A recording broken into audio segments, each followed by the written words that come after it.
आज हम लोग जानेंगे ब्लूई के बारे में। ब्लू मतलब प्रोनाउंसिएशन ऐसे ही है, अब शॉर्ट फॉर्म का क्या ही प्रोनाउंसिएशन, ये असल में आ जाता है BLUE, सॉरी तो ब्लूई हो गया, BLEU, कुछ ऐसा स्पेलिंग है उसका। तो सबसे पहले जानते हैं कि इसका फुल फॉर्म। तो इसका फुल फॉर्म हो जाता है बाइलिंगुअल इवैल्यूएशन अंडरस्टडी। तो ये फुल फॉर्म मुझे भी याद नहीं रहता क्योंकि ये जस्ट मैं इस टॉपिक के बारे में जान रहा था। So this seems to be an interesting topic. तो आज सबसे पहले जानेंगे कि ये होता क्या है, किस चीज़ में यूज़ होता है, and everything almost everything about it. So we are just interested in the new texts which are just coming in this world in the recent years now। और ये बहुत इम्पोर्टेंट है। ये सब जो मैं आजकल ला रहा हूँ सब AI/ML से ही रिलेटेड है, मतलब रिसेंट AI एवोल्यूशन। तो I just wanted to know some things, so this is it. और जानते हैं इसके बारे में। तो इसको हम लोग मतलब AI मॉडल्स का टेस्ट समझ सकते हैं। यस, टेस्ट, जैसे हम लोगों ने कॉम्पिटिटिव एग्ज़ाम्स दिए थे वैसे ही, बिल्कुल वैसे ही टेस्ट है। इनको भी परसेंटेजेस मिलते हैं, लेकिन इनके परसेंटेज 100 तक नहीं जाते, 0 से 1 तक ही रहते हैं। तो परसेंटेज तो 100 तक ही जाता है, पॉइंट्स 0 to 1 रहता है, उसमें तो परसेंटेज ऑब्वियसली 100 जाएगा ही। परफेक्ट 1 को 100%, 0 को 0%, जो मिडिल है उसको 50%, एंड ऐसे करके इनको परसेंटेजेस मिलते हैं। और इसका बात यह है कि इसका कट ऑफ भी इतना ज़्यादा नहीं जाता है, नहीं, इसका कट ऑफ भी इतना ज़्यादा नहीं जाता है। अगर अराउंड 50% ये स्कोर कर रहा है, कोई भी मॉडल स्कोर कर रहा है, उसे एक सुपर क्लास में मतलब पुट कर दिया जाता है, क्योंकि it is considered highly acceptable answer, फिर एक हाई क्वालिटी आंसर। 50% मतलब 30-40% इज़ प्रीटी डिसेंट। तो ये सबसे पहले इसका बात ये हो जाता है। तो अब हम लोगों ने जान लिया कि एक एग्ज़ाम है। तो जैसे एग्ज़ाम होता है, जैसे एग्ज़ाम का फॉर्मेट भी रहता है, सिलेबस भी रहता है। तो सिलेबस तो नहीं पता, एग्ज़ाम का भी बेसिस रहता है। ये 3 घंटे का एग्ज़ाम है, इसमें ऐसा फॉर्मेट आएगा, इसमें वो ऐसा आएगा, बिल्कुल वही है। इसमें बस स्ट्रिंग्स मैच करने को रहता है।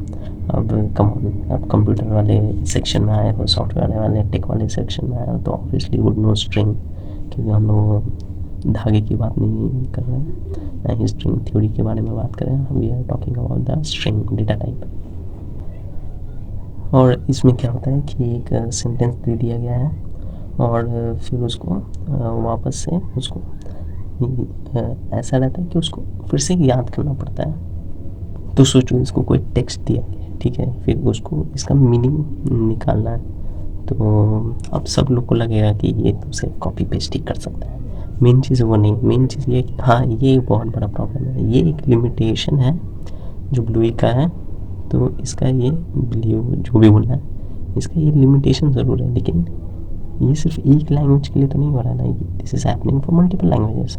सोचो मैं इटालियन में कुछ बोला, साल भाई, और क्या क्या बोलते हैं,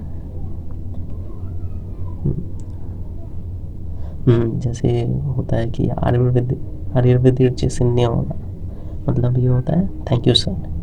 आयुर्वेदिक चिन्ह होगा, इसका मीनिंग तो वो सीधे सीधे कॉपी पेस्ट नहीं कर सकता। कॉपी पेस्ट करेगा, पकड़ा जाएगा, उस पर पेनल्टी लगेगा, और इस पेनल्टी के बारे में हम लोग आगे भी बात करेंगे।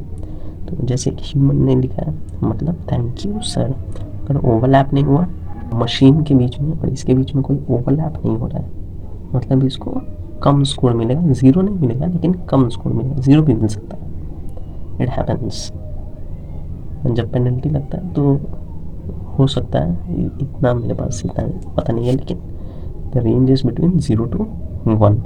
और ये जो वर्ड टू वर्ड मैचिंग है, जैसे मैं बोलता हूँ द हाउस इज़ रेड, ठीक है, और जो AI होता है वो लिखता है द हाउस इज़ ब्लू। तो वर्ड टू वर्ड तो मैच नहीं हुआ। तो इसको अगर मैं परसेंट वाइज बोलूँ तो 3/4 अराउंड कितना 75%। तो उसको 75% जितना स्कोर मिला, ऐसा हो सकता है, उसको ऐसा हो सकता है। तो दिस इज वन थिंग। और इसी बात का टेस्ट होता है, और इसी बात का टेस्ट होता है कि कितना वो एक्यूरेसी। इस टेस्ट में अब एक और प्रॉब्लम निकल के आता है। मतलब जैसे है, अगर मैं एक एग्जांपल लूँ तो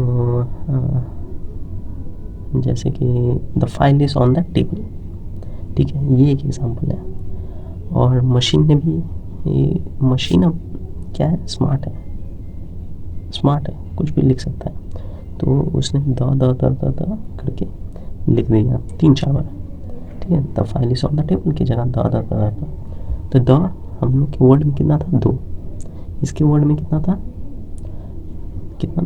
2।